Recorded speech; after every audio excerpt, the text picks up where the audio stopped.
আসসালামু আলাইকুম রহমতুল্লাহি রাসূলিল কারীম আম্মা বাদ। আশা করি আপনারা সকলে ভালো আছেন। আমি আল্লাহ তাআলার অশেষ রহমতে ভালো আছি। হাদিসে রাসূল সাল্লাল্লাহু আলাইহি ওয়াসাল্লাম ইরশাদ ফরমান, যে ব্যক্তি পূর্ণ সুন্দরভাবে উযু করে একগ্রতার সহিত আল্লাহ তাআলার হুকুম আদায় করার লক্ষ্যে বাড়ির থেকে একটি করে কদম ফেলায়, একটি করে কদম বা পা ফেলার পরিবর্তে আল্লাহ তাআলা একটা করে নেকি দান করেন। সুবহানাল্লাহ।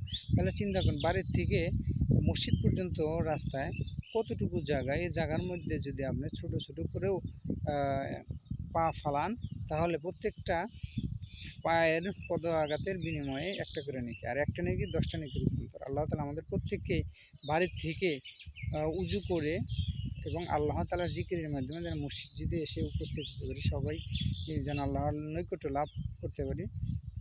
এই হিসেবে আল্লাহ তাআলার নিকট সর্বদাই দোয়া করতে হবে। আল্লাহ তাআলা আমাদের প্রত্যেককেই জান্নাতি আমল দুনিয়া থেকে করার তৌফিক দান করেন। আমিন। আসসালামু আলাইকুম ওয়া রাহমাতুল্লাহ।